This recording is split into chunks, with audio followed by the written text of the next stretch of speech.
নমস্কার, super prime টাইমে আপনাদের স্বাগত।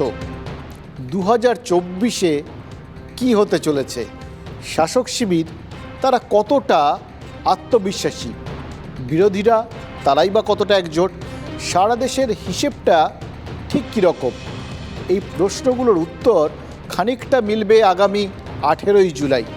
নির্বাচন কমিশন ঘোষণা করে দিয়েছে ওদিনই দেশের 17তম রাষ্ট্রপতি নির্বাচন। তার আগে রাইসিনার রেসে দেশের রাজনৈতিক শক্তিগুলির শক্তি পরীক্ষা। বিরোধীরা কি বিজেপির বিরুদ্ধে সর্বশক্তিতে দাঁড়াতে পারবে, নাকি এই আমরা সাধারণ মানুষ যেমন নানা মত আর পথের প্রতীক নিজেদের স্বার্থে একজোট হতে পারি না, মানে বেশিরভাগ সময়টাই তাই হয়, সেরকমই হবে এই বিরোধীদের ক্ষেত্রেও। এসব নিয়ে কিছু কথা বলবো, যেগুলো আজ না বললেই নয়।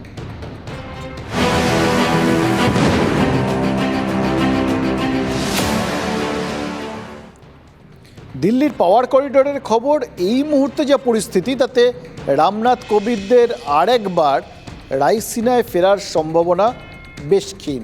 অতএব রাষ্ট্রপতি ভবনে নতুন রাষ্ট্রপতির প্রবেশের সম্ভাবনা অত্যন্ত জোরালো। সেই সভাপতি কে হবেন? বিজেপিকে কি মুশকিলে ফেলবে বিরোধীরা? মমতা বন্দ্যোপাধ্যায় কিন্তু কৌশল রচনা করছেন। আগামী সপ্তাহে তিনি দিল্লি যাচ্ছেন। রাষ্ট্রপতি নির্বাচনের দিনক্ষণ ঘোষণা হয়ে যাওয়ার পরে মমতা বন্দ্যোপাধ্যায়ের দিল্লি সফর নিয়ে আগ্রহ রাজনৈতিক মহলে থাকবেই, এবং এটাই স্বাভাবিক, কারণ উনি অন্যতম বিরোধী মুখ, অন্যতম বিরোধী নেত্রী। বুধবার দিল্লির কনস্টিটিউশন ক্লাবে বিরোধী জোটের বৈঠকে তিনি অংশ নিতে পারেন। গতকাল মমতা বন্দ্যোপাধ্যায় বিরোধীদের শিবিরের প্রার্থী বাছাই করতে এক পায়ে গিয়েছেন। 22টি অবিজেপি দলের নেতা ও মুখ্যমন্ত্রীদের বৈঠকের চিঠি দিয়েছেন। আমন্ত্রিতের তালিকায় কংগ্রেস সভানেত্রী সোনিয়া গান্ধী যেমন আছেন, তেমনই ডাক পেয়েছে দুই বাম দল সিপিআইএম ও সিপিআই। এই দুদলেরই সাধারণ সম্পাদকরা, মানে সীতারাম ইয়েচুরি এবং ডি রাজা, তারা আমন্ত্রিতের তালিকায় রয়েছেন। এছাড়াও আমন্ত্রিতের তালিকায় রয়েছেন সিকিমের প্রাক্তন মুখ্যমন্ত্রী পবন চামলিংয়ের সিকিম ডেমোক্রেটিক ফ্রন্ট, আছে ইন্ডিয়ান ইউনিয়ন অফ মুসলিম লীগও, অর্থাৎ অবিজেপি রাজনৈতিক প্রতিপক্ষের বড় থেকে ক্ষুদ্রতম শক্তি। কাউকেই এই প্রক্রিয়ায় দূরে রাখছেন না মুখ্যমন্ত্রী। বিজেপি এখনও তাদের প্রার্থীর নাম ঘোষণা করেনি, তবে কয়েকটা নাম, কতগুলো অঙ্ক নির্দিষ্ট সূত্র ধরে আমাদের সামনে আসছে। মহিলা, মুসলিম, আদিবাসী এবং ওবিসি, এই চারটি পরিচয়ের যে কোনো একটি পরিচয়ের ওপর জোর দিয়েই বিজেপি এবারের রাষ্ট্রপতি নির্বাচনে তাদের প্রার্থী ঠিক করতে পারে বলে মনে করা হচ্ছে। সঙ্গে রয়েছে আরও দুটো ফ্যাক্টর, বড় ব্যবধানে ওই প্রার্থীর জয় নিশ্চিত করা। তাহলে কিন্তু এই এতদিনের এই যে টানা আত্মবিশ্বাস, সেটা আরও বাড়তি খানিকটা অক্সিজেন পাবে, যেটা 2024-এ গিয়ে কাজ করবে। আর রাইসিনার নতুন বাসিন্দাকে বেছে নেওয়ার মাধ্যমে আগামী লোকসভা ভোটের আগে নির্দিষ্ট জনগোষ্ঠী এবং নির্দিষ্ট সম্প্রদায়ের কাছেও বার্তা পৌঁছে দেওয়া যাবে। জল্পনায় রয়েছেন ঝাড়খণ্ডের প্রাক্তন রাজ্যপাল, জনজাতি সমাজের প্রতিনিধি দ্রৌপদী মুর্মু। তিনি ওড়িশার বাসিন্দা, ফলে তাকে প্রার্থী করলে বিজু জনতা দলের সমর্থন নিশ্চিত। পরের নাম তামিলিসাই সৌন্দররাজন, তিনি এখন তেলেঙ্গানার রাজ্যপাল, ফলে তাকে যদি প্রার্থী করা হয়, তামিলনাড়ুর এই বাসিন্দা বিরোধী ডিএমকে এবং তেলেঙ্গানার শাসক দল টিআরএসের সমর্থনটা কিন্তু পেয়ে যেতে পারে। এই মুহূর্তে লোকসভা এবং রাজ্যসভায় গেরুয়া শিবিরের একজনও মুসলিম সাংসদ নেই। নুপুর শর্মার মন্তব্যের পর মুসলিম দুনিয়া বেঁকে বসেছে, নানা রকম প্রতিক্রিয়া এসছে সেখান থেকে, যা সরকারকে রীতিমতো অস্বস্তিতে ফেলছে। ফলে ঘরে বাইরে বার্তা দিতে বিজেপি নাজমা হেপতুল্লাহকে প্রার্থী করতে পারে, এরকম সম্ভাবনার কথাও শোনা যাচ্ছে। নাজমা হেপতুল্লাহ একদিকে তিনি প্রবীণ নেত্রী, অন্যদিকে মৌলানা আবুল কালাম আজাদের পরিবারের মেয়ে, ফলে এমন এক মুসলিম মহিলা প্রার্থীর বিরোধিতা করা বিরোধীদের পক্ষেও কঠিন হতে পারে। জল্পনায় রয়েছেন কেরলের রাজ্যপাল আরিফ মোহাম্মদ খানও। আলোচনায় উঠে এসেছেন রাজনাথ সিং। রাজনাথের ভাবমূর্তি পরিচ্ছন্ন, তাকে প্রার্থী করলে সাধারণভাবে সংঘেরও আপত্তি থাকার কথা না। আর বিগ ফ্লোরে থাকলেও মোদি শাহের জমানায় ইদানিং সরকারের আগের মতো গুরুত্বপূর্ণ ভূমিকা কিন্তু পালন করছেন না রাজনাথ। কোথাও যেন গুরুত্বটা একটু হলেও কমে গেছে, ফলে সাউথ ব্লক থেকে তাকে রায়সিনায় পাঠিয়ে দেওয়া হতে পারে। গুজরাতে বিধানসভা ভোটের আগে আনন্দীবেন প্যাটেলকে বিজেপি রাষ্ট্রপতি পদে প্রার্থী করতে পারে বলেও শোনা যাচ্ছে। এই যে সব নামগুলো দেখলেন, এর বাইরেও কিন্তু আরও বেশ কিছু নাম রয়েছে, কিন্তু ফর্মুলা সেটা কিন্তু এই সেট ফর্মুলা। লক্ষ্য একটাই, যে সমস্ত স্তরের মানুষকে অঙ্ক কষে স্ট্র্যাটেজির ভিত্তিতে একটা বার্তা দেওয়া, এবং এমন একটা বার্তা দেওয়া। ফাইনাল জায়গাটা হচ্ছে একটাই, 2024। আসলে চারপাশে এখন যেটা হচ্ছে সেটা কিন্তু পুরোপুরি একটা নির্দিষ্ট চিন্তাভাবনা মাথায় রেখে। তার কারণ আমাদের চিন্তাভাবনার জায়গাগুলো ভীষণ নড়ে যাচ্ছে। আমাদের ভাবনা, চিন্তা, সহিষ্ণুতা, এগুলো নিয়ে বারবার প্রশ্ন উঠছে। চারপাশে তাকিয়ে দেখুন, সবাই বুঝতে পারবেন। বাড়িতে গণ্ডগোল কি সমাজে গণ্ডগোল, কোথাওই যেন ঠিক স্থিরতা দেখা যাচ্ছে না। কোথাও যেন আমরা একটু অসহিষ্ণু হয়ে উঠছি। এটাই আমাদের একটা চেনা ছবি হয়ে গেছিল, কিন্তু হঠাৎ করে কি হলো বলুন তো? আমাদের সহিষ্ণুতা সেটা হঠাৎ কি খুব বেড়ে গেল নাকি? এই তো দুদিন আগের কথা, রূপঙ্করের কথা শুনে আমাদের প্রবল রাগ হলো। ছ্যা ছ্যা করে উঠলাম আমরা সবাই। বললাম, শিল্পীর মুখে একই ভাষা, আরেকজন শিল্পীকে এইভাবে কেউ অপমান করে? কিন্তু সেই ভাষা চেতনা হঠাৎ করে রোদ্দুরের আঁচে পড়তেই একদম উবে গেল, একদম বাষ্পের মতো উবে গেল। অনির্বাণ রায় থুড়ি রোদ্দুর রায়ের মুখ থেকে এতদিন কি মধু ঝরছিল নাকি?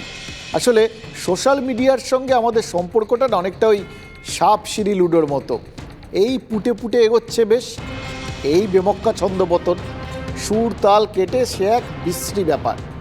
এই কথাটা রূপঙ্কর বোঝেননি, এই কথাটা রোদ্দুর রায়ও বোঝেননি। সত্যি বলতে কি, এই কথাটা আমরা নিজেরাও খুব একটা বুঝে উঠতে পারি না।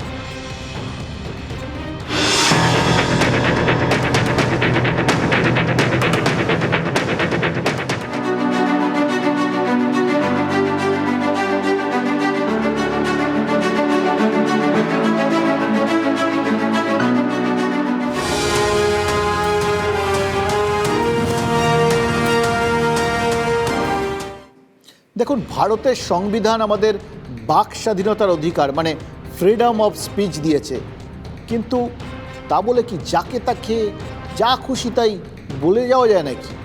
রোদ্দুর যে ভাষা ব্যবহার করেন তা কি বাড়িতে সবার সামনে ব্যবহার করা যায়? তাহলে তো বাক স্বাধীনতার কথা বলেই কুৎসিত কথাগুলোকে সমর্থনের পেছনে কি যুক্তি? দিনের পর দিন সেই কথাগুলো বলে পার পেয়ে যাচ্ছিলেন, কিন্তু এবার তো রোদ্দুর প্যাচে পড়েছেন।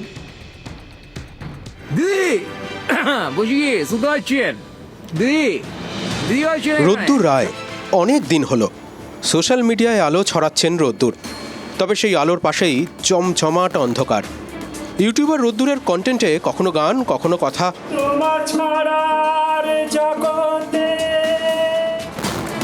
গানের গুঁতোই হোক বা কথার কাঁটা। রোদ্দুরের কন্টেন্ট মানেই রগরগে, গনগনে, কাঁচা কাঁচা কথা। যে যখন আমি যাদেরকে চিনি না, যারা আগ্রহ নিয়ে আমার কথা শুনতে বসছেন বা তাদের জীবনের দুটো মূল্যবান মিনিট আমাকে দিচ্ছেন, তাকে আমার খামোকা দুটো অপশব্দ শোনানোর কোনো প্রয়োজন আছে?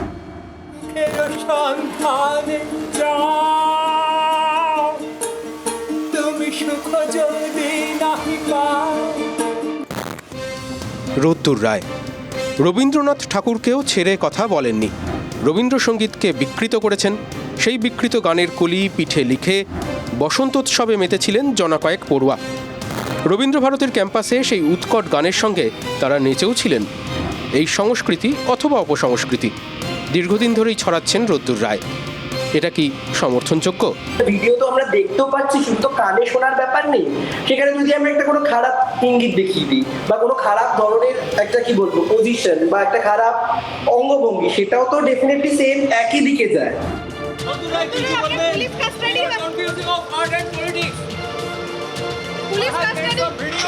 তাহলে কেন এতদিন রোদ্দুরের বিরুদ্ধে ব্যবস্থা নেওয়া হয়নি?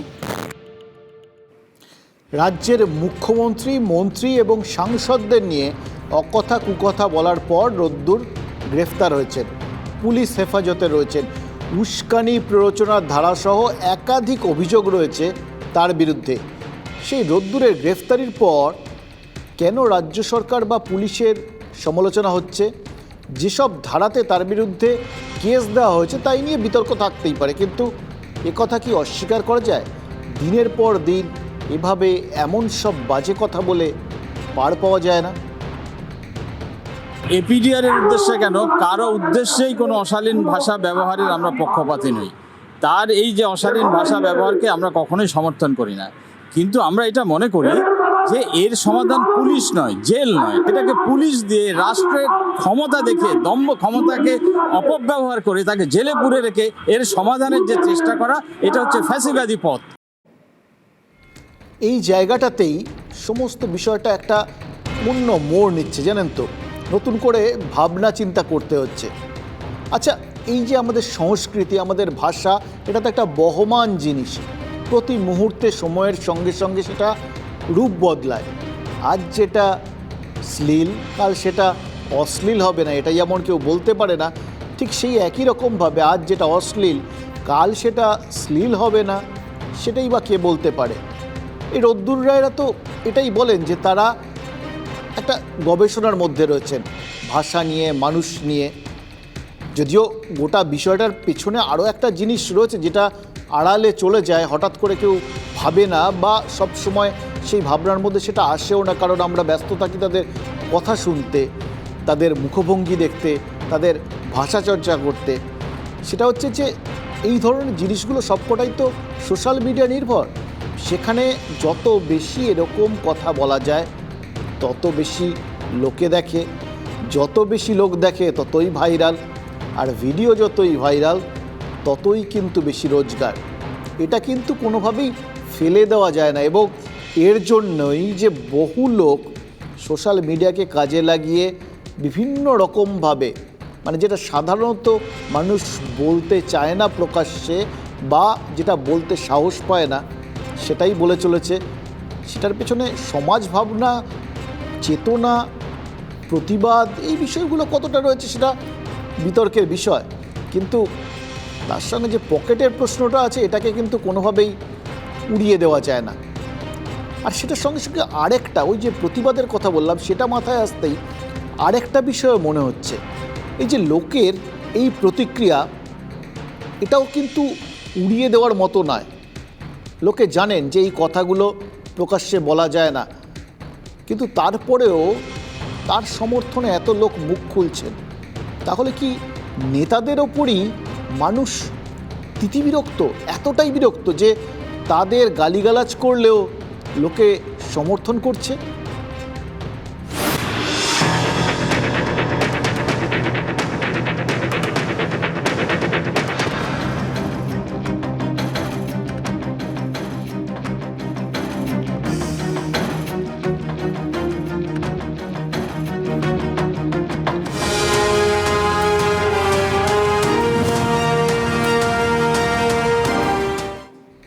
দেখুন, রাজ্য সরকারের বিভিন্ন দফতরে দুর্নীতি নিয়ে তিতিবিরক্ত সাধারণ মানুষ প্রত্যেক দিন, প্রতিনিয়ত। আর তা নিয়ে প্রতিবাদ করার বা প্রশ্ন তোলার অধিকার সবারই আছে। তা বলে গালিগালাজের সমর্থন কেন? ব্যাপারটা কীরকম যে রোদ্দুর রায় যে কথাগুলো বলছেন, নেতাদের সম্পর্কে যে বিষোদ্গার করছেন, সেই বিষ প্রত্যেকের মনে রয়েছে। মুখ ফুটে কেউ বলতে পারেন না, কিন্তু ঘরের ভিতর আপন মনে বিড়বিড় করেন এবং সেই ভাষাতেই বলেন যেটা রোদ্দুর রায় বলছেন প্রকাশ্যে। তাই তার প্রতি সবারই সহানুভূতি ঝরে পড়ছে। একটা প্রচণ্ড মানুষ অখুশি প্রচণ্ড মানুষ ফ্রাস্ট্রেশন আছে তাদের মধ্যে, বিভিন্ন কারণে হতে পারে, সমাজেরও দায় বর্তায় তাতে। প্রত্যেকের মুখে একটা বাউন্ডারি আমরা আজকাল ভুলে যাই, যে কোনো ক্ষেত্রে হোক। মানে একটা মহিলাকেও আমার ভালো লাগলে তাকে ধর্ষণ করা যায়, এটা আমরা ভাবি। কাউকে খারাপ লাগলে সে কিছু বললে আমি আরও খারাপ ভাষায় গালাগাল করতে পারি, সেটাও আমরা ভাবি। এটা আমাদের অধিকার হয়ে যায়। এই বিষয়টা কিন্তু ভেবে দেখার দরকার আছে। রাজনীতিতে কি নীতি আদৌ আছে? থাকলে কতটা? এই প্রশ্নটা তো নতুন নয়, ইদানিং আরও প্রকট। নেতাদের বিশ্বাসযোগ্যতা নিয়ে প্রশ্ন তোলার সুযোগ পাওয়া যাচ্ছে প্রতি মুহূর্তে, অহরহ। রোদ্দুর রায় কি সেই সুযোগটাই নিয়েছেন? যদি রোদ্দুর রায় গ্রেপ্তার হয়ে থাকেন, অত্যন্ত সঠিক কাজ হয়েছে। কারণ সোশ্যাল মিডিয়া মানে এই নয় যে আমার হাতে একটা ফোন আছে, আমার হাতে একটা ফেসবুক আছে, তার মানে আমি যা ইচ্ছে তাই যে কোনো ভাষায়, যে কোনো শব্দ প্রয়োগে আমি কারুর চরিত্র হনন করব, কাউকে অন্যায়ভাবে আক্রমণ করব, এটা হতে পারে না। তো বহু সময় বহু বাংলার মনীষীদেরকে নিয়ে উনি মানে অশালীন ভাষা প্রয়োগ করেছেন, তাদেরকে নিয়ে কটূক্তি করেছেন। সে সময় মানে রাজ্যের পুলিশের, মানে অর্থাৎ তৃণমূলের পুলিশ বা পশ্চিমবঙ্গ পুলিশের সেই সময় মনে হয় বোধোদয় হয়নি। আমার তো মনে হয় যে কিছু লোক ফ্রাস্ট্রেটেড হয়ে গিয়ে এমন ব্যবহার করছেন যেটা সমাজের পক্ষে ভালো নয়। দেখুন, মানুষের মনের তল পাওয়াটা দুষ্কর, আর নেতাদের মন বোঝা তো আরও কঠিন। কখন যে তাদের কাছে কোনটা শ্লীল কোনটা অশ্লীল বোঝা সত্যি দুষ্কর। নেতাদের কথার ভাঁজ সেটা ঠাওর করা মোটেই সহজ নয়। নয়তো ভোটের আগে প্রতিশ্রুতি কি করে আর ভোটের পরেই একদম হাওয়ায় মিলিয়ে যায়। নেতারা তো বারে বারে প্রমাণ করে দেন যে জনতা ভোটের সময় কাজী, আর ভোট ফুরোলেই পাজি।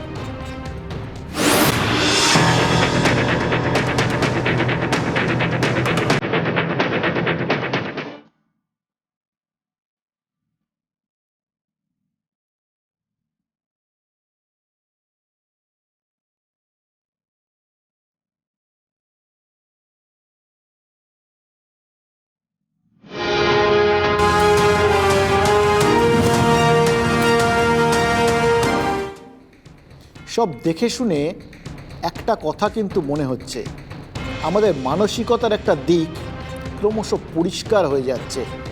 ফেসবুকের নিরাপদ দেওয়ালে আমাদের যত বিপ্লব, যত বিক্ষোভ, আমরা ওই ওয়ালে ক্ষোভ উগড়ে দিচ্ছি। গায়ের যত জ্বালা সব ওই ফেসবুকের ওয়ালে মেটাচ্ছি।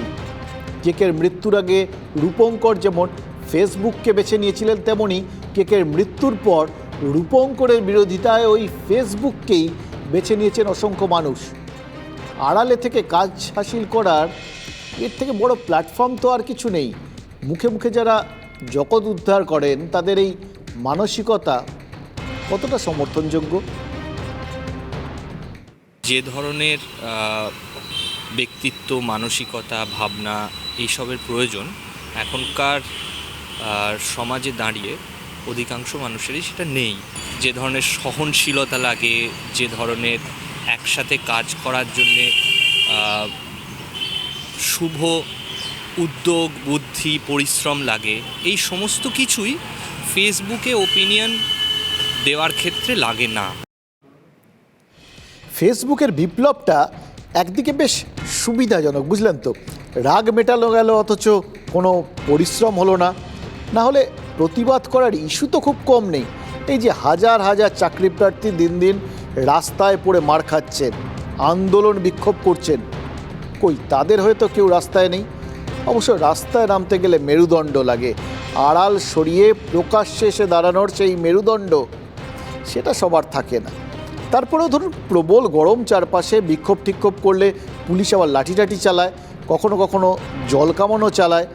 জলে ভিজলে তো আবার এই গরমে ঠান্ডা গরম সব মিলেমিশে সর্দি গরমি হয়ে যেতে পারে। তাই ওসব ঝুঁকি কেউ নেয়? অত পরিশ্রম করা যায় কি? হকের চাকরি আদায় করতে যারা আন্দোলন করেন তাদের হিম্মত ওই ফেসবুক বিপ্লবীদের থেকে ঢের বেশি। আমি ভদ্রলোককে চিনি না, সোশ্যাল মিডিয়া নিয়ে আমি খুব একটা থাকি না। আমি সোশ্যাল মিডিয়ায় তো আমার তো দেখছোই ক্যাবলা ফোন, আমি সোশ্যাল মিডিয়ার মধ্যে থাকি না। আর সোশ্যাল মিডিয়া একটা অশিক্ষিতদের চায়ের দোকানের মতো। রোদ্দুর রায় তার বক্তব্য এবং তার বুলি করার জন্য গ্রেফতার হয়ে গেছে। রোদ্দুর রায় যেভাবে কথা বলে, যে ধরনের ভাষা ব্যবহার করে, আমি সেটাকে সমর্থন করি না। ওইটা আমার কালচার না। যদি তার মধ্যে যুক্তি থাকতো, যদি বলার ধরনটা অন্যরকম হতো, আমি তখন ওকে নিয়ে ভাবতাম। প্রশ্নগুলো কি খুব তেতো লাগছে? সে লাগুক, তেতো হলেও কিছু কথা তো বলতেই হয়। রাজনীতি স্ট্যাম্প লেগে যাওয়ার ভয়ে গা বাঁচিয়ে কি আর সবসময় থাকা যায়? কারণ সেই আঁচ কখনো কখনো কিন্তু আমাদের গায়ে এসেও লাগে। ঠিক সময়ে সঠিকভাবে প্রশ্ন তোলাটা তাই দরকার। না হলে প্রশাসনের ঘুম ভাঙানোটা কুম্ভকর্ণের ঘুম ভাঙানোর মতোই কঠিন একটা ব্যাপার হয়ে দাঁড়ায়। ঠিক কতটা অন্যায় হলে প্রশাসনের ঘুম ভাঙে বলুন তো? ঠিক কত মৃত্যুর খবর পেলে স্বাস্থ্য দপ্তর নড়েচড়ে বসে আমরা সত্যি জানি না, কিন্তু আমরা জানি মানুষের জীবনকে যতই হেলাফেলার চোখে দেখা হোক, সেটা ভীষণ দামি। আমরা জানি একই ভুল যদি বারবার হয় তবে তা ক্রাইমের পর্যায়ে পড়ে।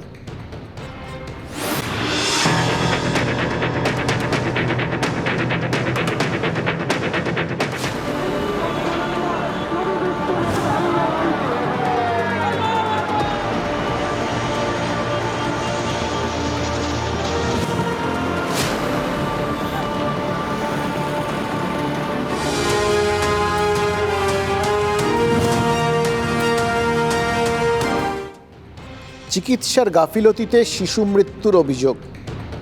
ভাবছেন এ আর নতুন কি? এ তো হামেশাই ঘটে।